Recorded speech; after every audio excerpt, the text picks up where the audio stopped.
Почитувани во прес-центарот на МИА во Штип, ваш гостин е Ѓорги Димов, декан на Природно-техничкиот факултет при Универзитетот Гоце Делчев во Штип. Господине Димов, добро ни дојдовте во прес-центарот. Добро најдов, благодарам за поканата. Во Европа во моментов доста актуелна е темата во делот на искористувањето на минералните суровини. Европската Унија донесе нов закон за критични минерални суровини. Може да ни кажете што значи тоа и како Европа ќе се престрои со овој закон?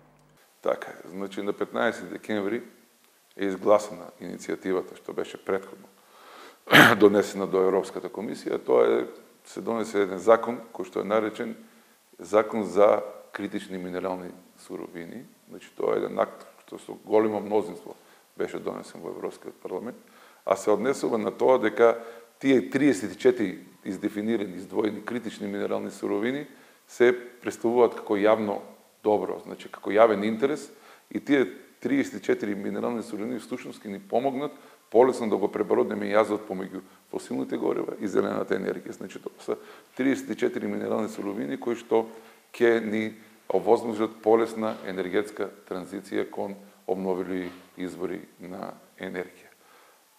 Кога зборуваме за тој закон, тоа е донесено под притисок на поновите случаи по последните неколку години што се случуваат. Европа е зависна од метали, Европа е зависна од минерали, од остатокот од светот, а во последните неколку години гледаме повеќе кризи.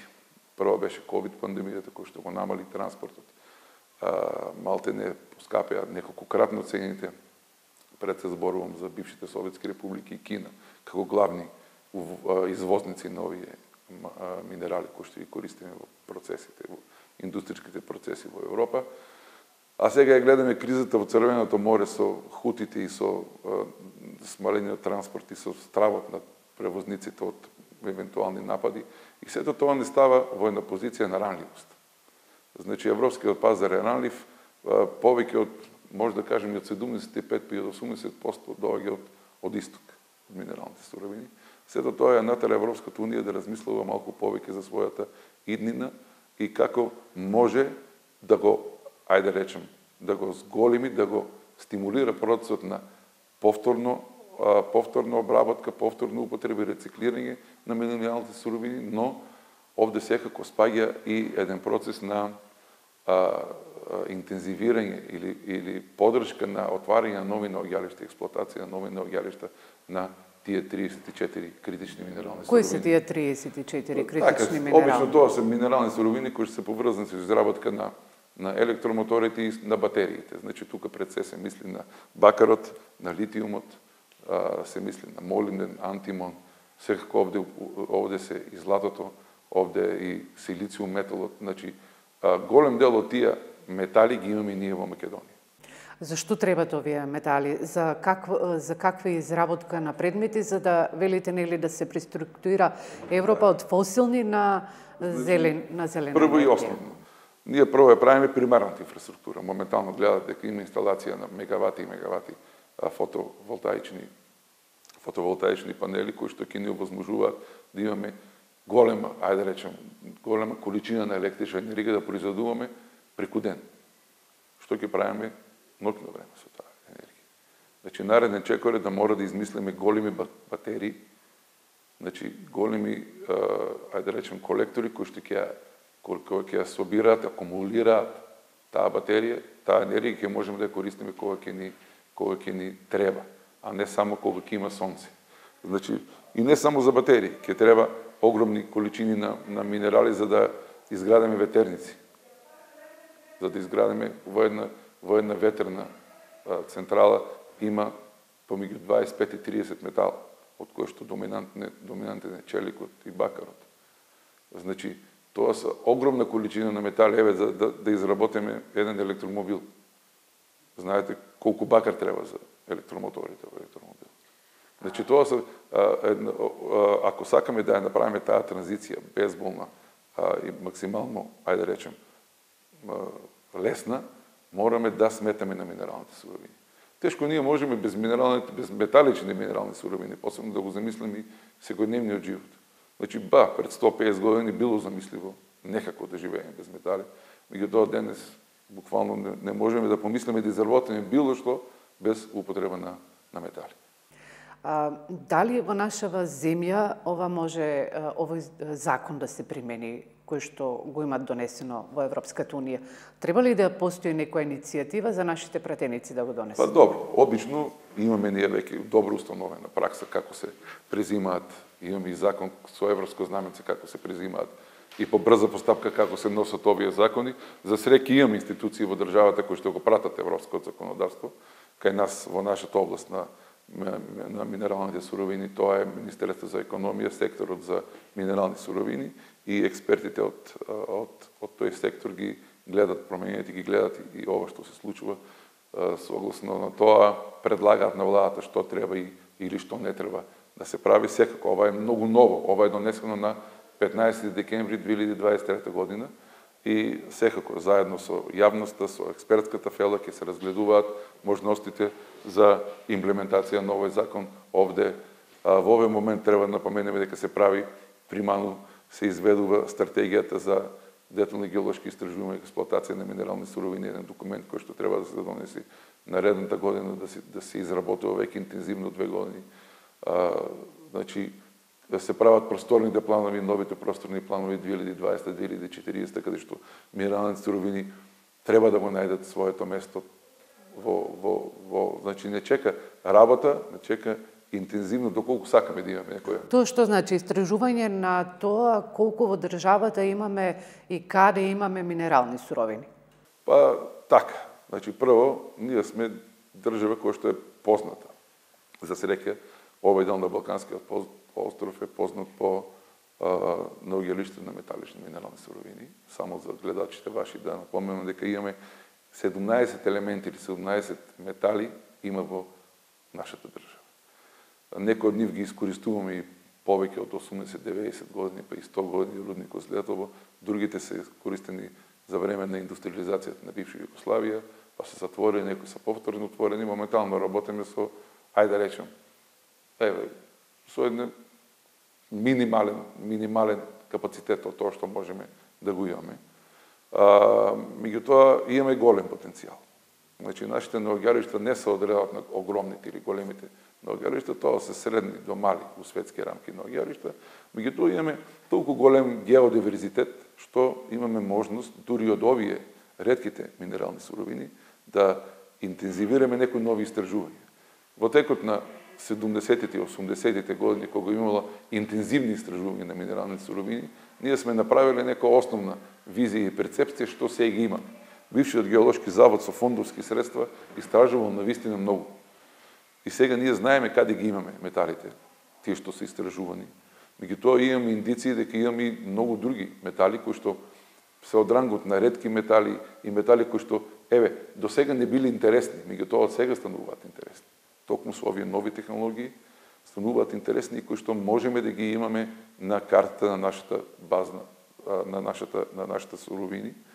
И можеме да најдеме начин, да речеме, имаме значително наоѓалишта на антимон, метал кој што е многу тражен, на молибден, кој што до сега не сме ни помислувале да ги експлоатираме или сме го експлоатирале пред 50 на години, кога имале друга намена.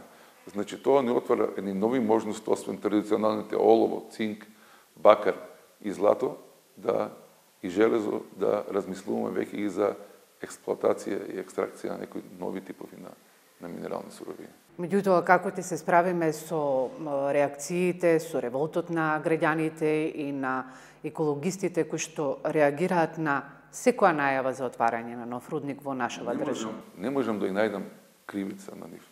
Не се тие вино.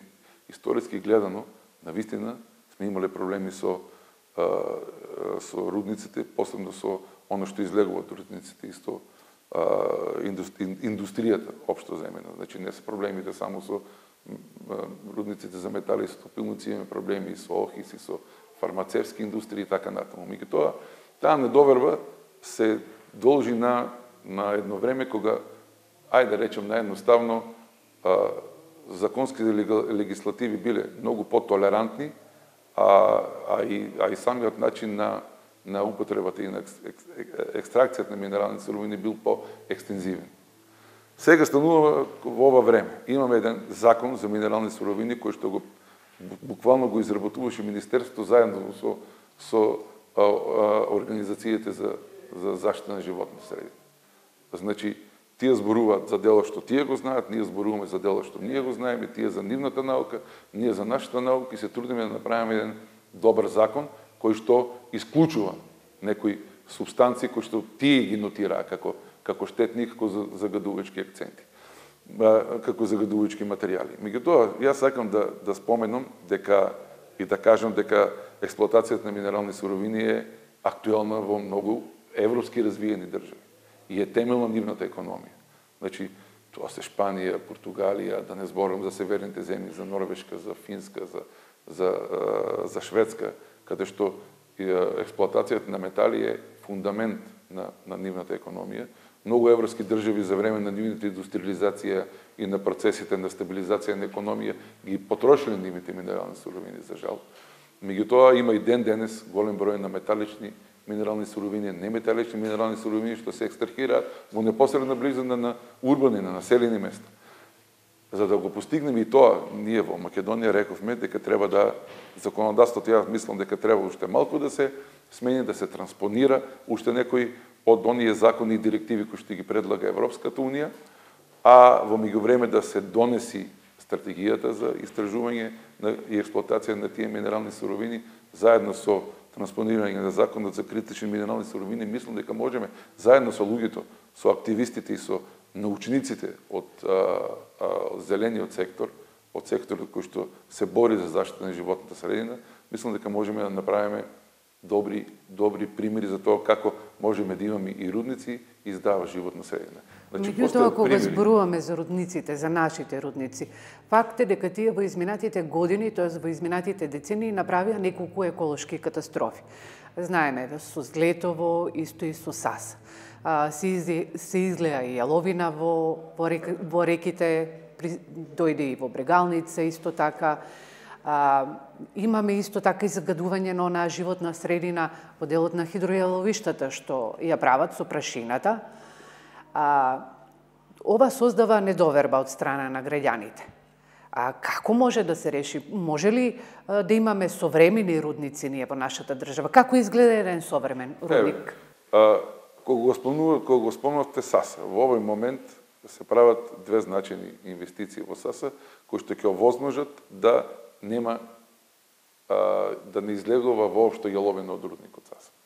Значи, тоа се некои проекти кои што возможуваат да целата јаловина што се произведе се врати назад во рудникот и да се стабилизира рудникот и да се врне во природната геолошка средина и да може да имаме буквално нулта емисија на некои такви загадувачки флуенси кои што порано ја загадували животната средина.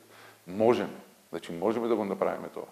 Можеме да се бориме, значи, ако ја враќаме назад јаловината или ако ја користиме за друго, да ги пополни на површинските копови, ако ја стабилизираме и ги пополнуваме внатрешните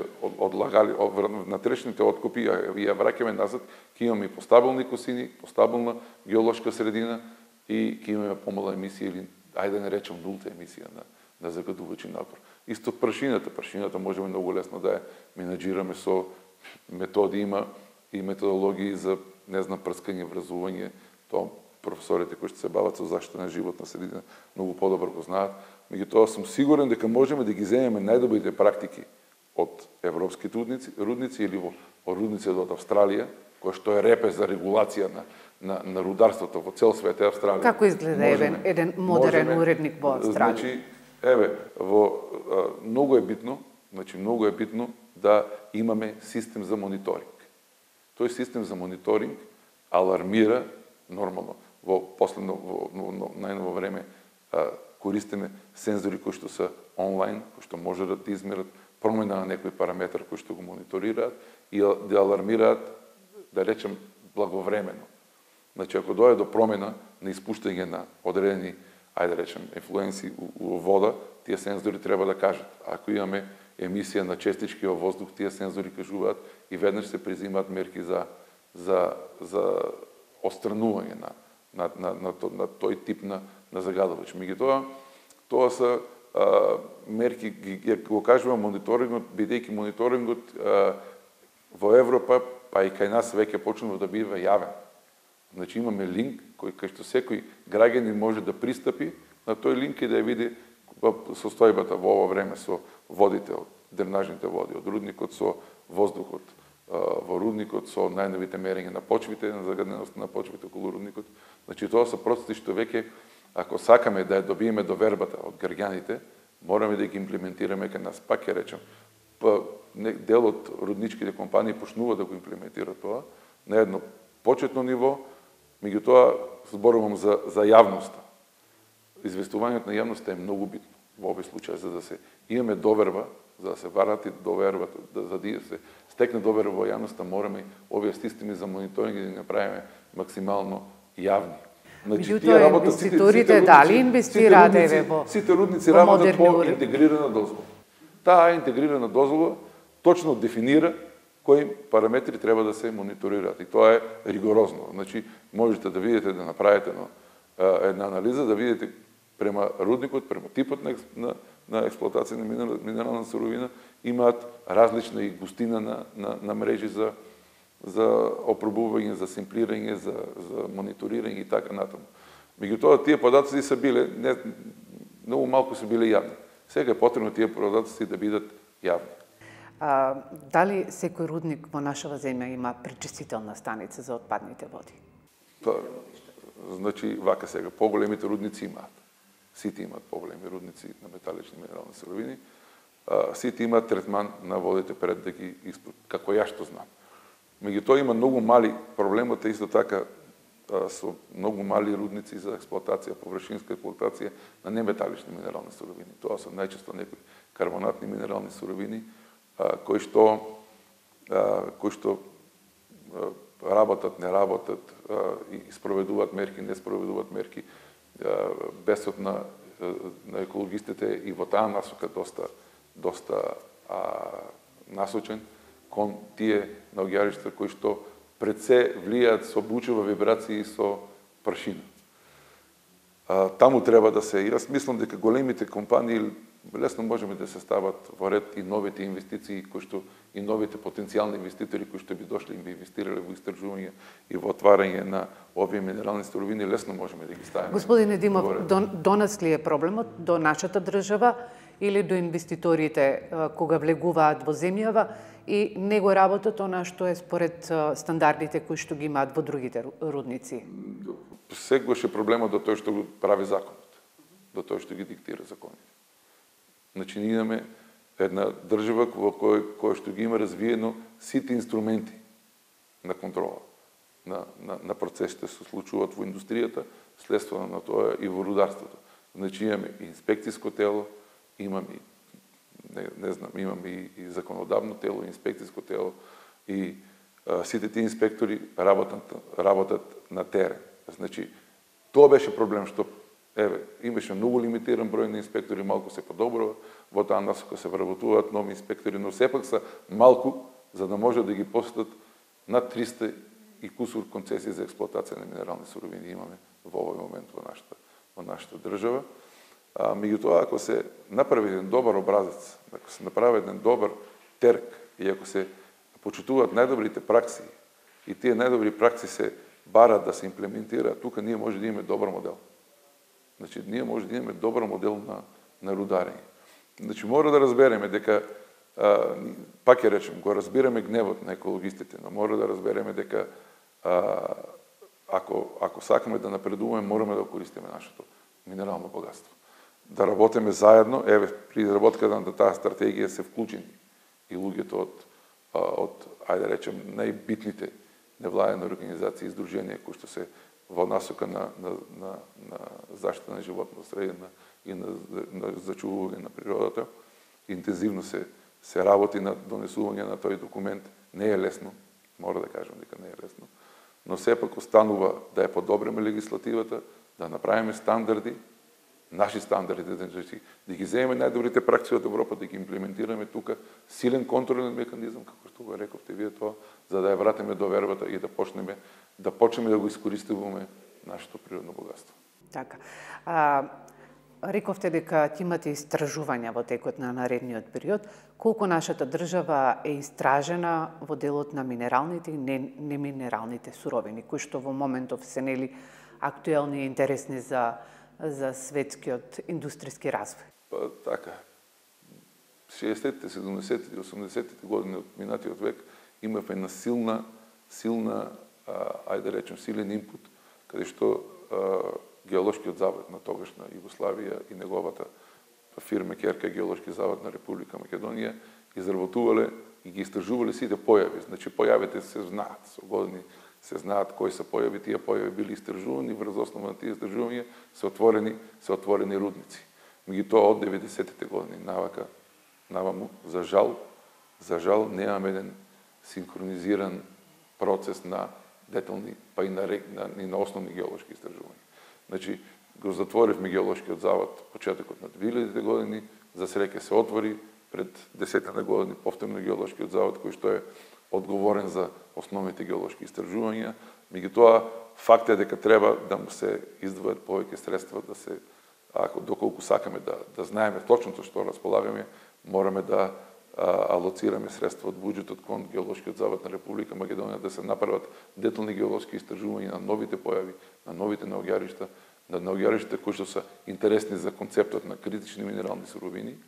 И овој концепт на критични минерални суровини, за да биде потпун, ние мора да знаеме колку е димензијата, колку е количината на металични минерални суровини од тие групи кои што досега не биле ставени во рамки на некакви посериозни детални истражувања. Значи, има еден процес на, тоа се нарекува проспекција на минерални суровини, тоа е првичен процес, кај што одеме со не многу инвазивни методи, побрзо го поминуваме теренот и собираме информации за теренот и тој како процес не е, ајде да речем, заборавен и со години не е активиран во нашата држава. Треба да се врати проспекцијата, да се види за оние простори каде што се потенцијални критични минерални суровини, кај што имаме сознание дека има критични минерални суровини, да добиеме повеќе податоци. Тоа е скапо, да, тој процес е скап на детални геолошки истражувања, меѓутоа е неопходен во овој период, доколку сакаме да имаме една издржана индустрија која што се бави со екстракција на метали. Во моментот во земјава, кој е оној метал кој што го имаме најмногу во нашите наоѓалишта? Најмногу имаме секој што најмногу ни треба. Значи имаме најмногу железо, меѓутоа железото се експлоатирало во минатото. Сега, за жал, тие наоѓалишта на железо не се актуелни, не се експлоатираат, имаме потенцијал на големо, затоа се отворени топилници и железари на времето во Македонија. Најзначаен метали кои што во овој момент ги експлоатираме од нашите рудници се бакарот од Боров дол и Бучин и оловото и цинкот од Саса Тораница и од Злјатово.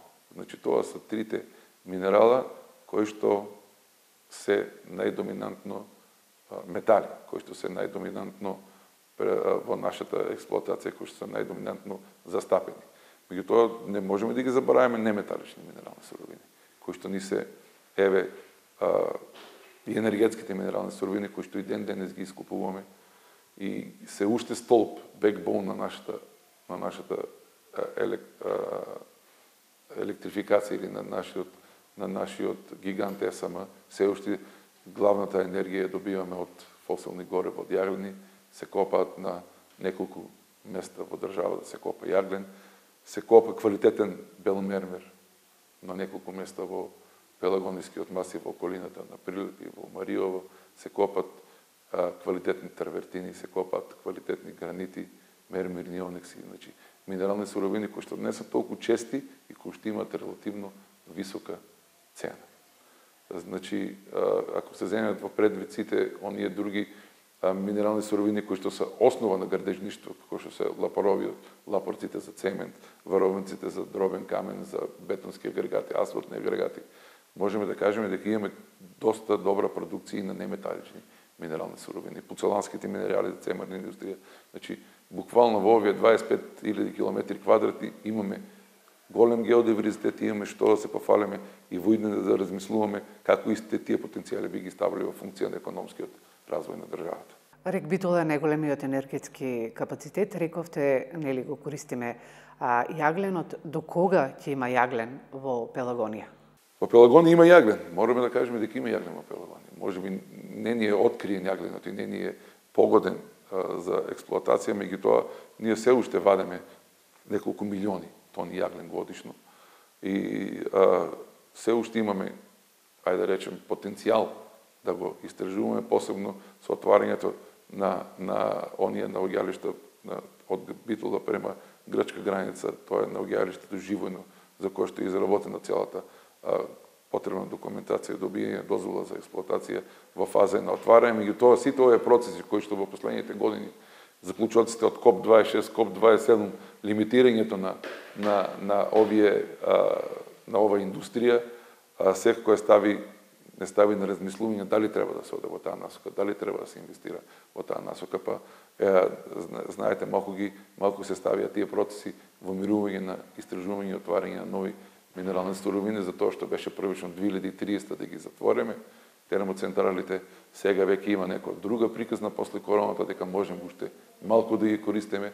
Сепак тоа се парадигми за кои што треба малку подлабоки анализи, да се следат и идните случувања во енергетиката, па да видиме како ќе се трансформираме, рековме, од фосилните горива према овие помалку загадувачките или незагадувачките индустрии, како што е изградба на, да речеме, на гиганти од типот на Чеврен, на гасни централи, на ветрени паркови, на соларни паркови. Значи, тоа се се приказни кои што се почнати, се наоѓаат на добар пат, треба да ги следиме како ќе се одвиваат и едноставно да оптимизираме помеѓу учеството на тоа што не загадува во однос на тоа што не загадува. Меѓутоа се уште сме ние основната енергија, базичната енергија се уште добиваме од рек Битола. Така, во она што го читаме во текот на изминатиот период е дека дефицитарни струки се инженерите, вие произведувате инженери, тоа се едуцирате едни инженери во областта на рударството и на геологијата. И заштита на животна средина. Да ни кажете колкав е интересот на младите за овие струки? Така, како што рековме, на факултетот на природни и технички науки, претходно рударско-геолошки факултет, имаме 5 студиски програми, освен овие трите кои што ви кажеме, рударство, геологија и заштита на животна средина, кои што не се традиционални и од 77 година се актуелни на овие простори. Имаме и други студиски програми, тоа се дизајн на интериери мебел, индустријска логистика. Трендовите, за жал, не се позитивни. Како секаде во Македонија, инженерството и кај нас е во, да не речем, слободен пат. Значи, ако ги споредиме бројките што сме ги имали пред 10 на 15 години, што тие што ги имаме сега, можеме да забележиме дека посебно во геологијата и рударството се многу намалени. Колку студенти имате во една генерација? Еве, во една генерација, во лани, ќе зборуваме за последната генерација, еве, запишани во септември 23 година, имаме 7 геолози и 8 рудари, од кои што одреден дел се и воредни студенти. Остануваат во нашава држава или сега екзистенцијата е апарат надвор? Бидејќи ние сме факултет кој што е единствен, значи немат ајде да речем некој голем избор, тука доаѓаат кај нас луѓе кои што сакаат да се занимаваат со тоа и тие остануваат овде за геологија и за рударство. Значи многу ретко, порано многу колеги заминаа во странство, бидејќи нашите дипломи секогаш се биле компатибилни со светските дипломи. Некаде во Австралија се комплетно признати, во Америка дополагаат за некој си предмет, во Европа се комплетно признаени.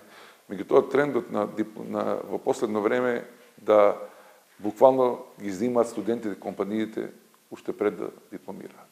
Значи тие одат на пракса, се запознаваат со компанијата преку нивните ментори за пракса ги запознава студентите и тие уште пред да дипломираат почнуваат со еден процес на запознавање и влегување во компанијата во која што работат. Значи не само за рударство, геологија, за животна средина, и за инженерите по логистика и по дизајн на интериери и мебел се. Буквално јас не познавам да имаме некој колега што е завршил факултет во последните неколку години, а да е без работа.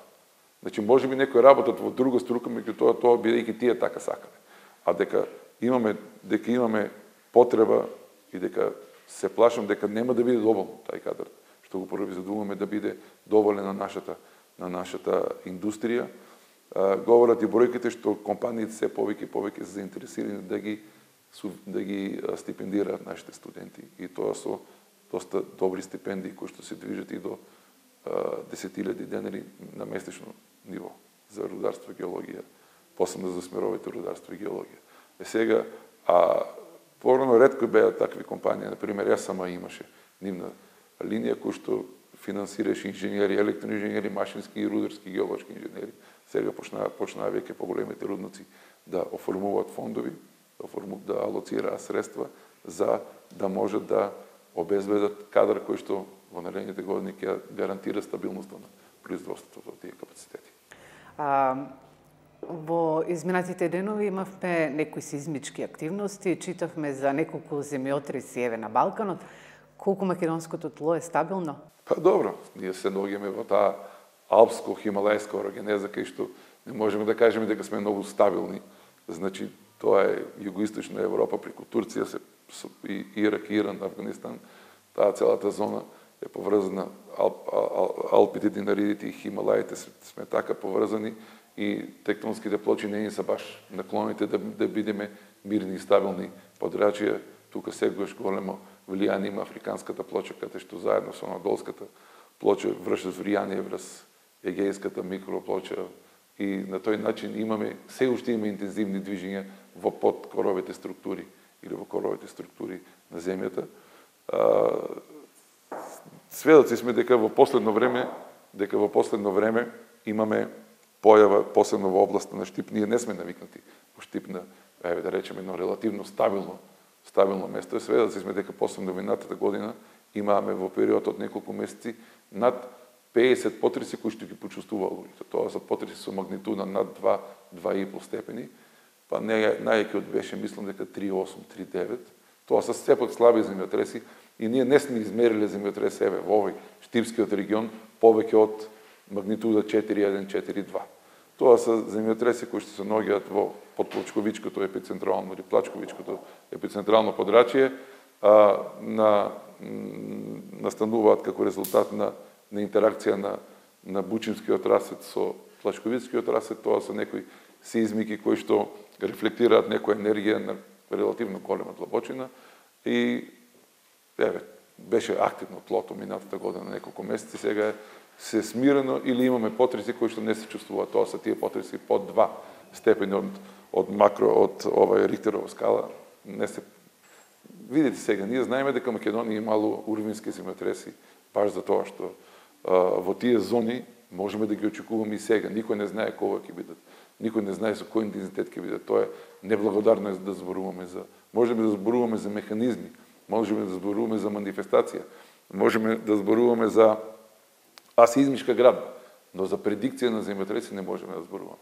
Остануваат зоните со највисока сеизмичка активност, се знаеме крајниот исток е Пехчево, Берово, Делчево, крајниот запад, Дебар. Тоа се тие две тектонски единици кои што се издвоени со длавински раседи. Тоа се сите тие работи геолошки преиспонирани, тектонски преиспонирани. Скопската котлина, Валандово. Дали науката веќе е отидена малку понапред за да ги предупреди луѓето дека ќе има земјотреси, или се уште не? Во светот го нема тоа. Значи, одговорно тврдам дека не постои сигурен метод кој што ќе предупреди дека ќе има земјотрес.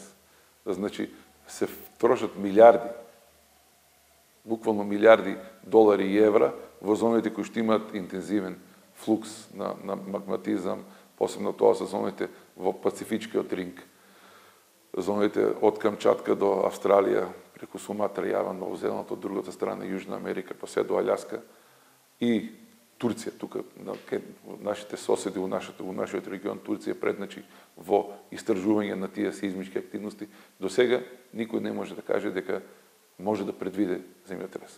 Вулканите веќе почнуваме да ги предвидуваме, вулканолозите веќе обезбедуваат начини да ја следат вулканската активност со многу модерни геофизички инструменти.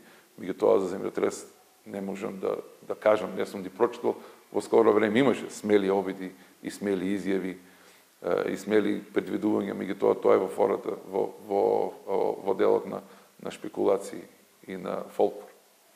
Ви благодарам на разговор. Благодарам и на вас на поканата.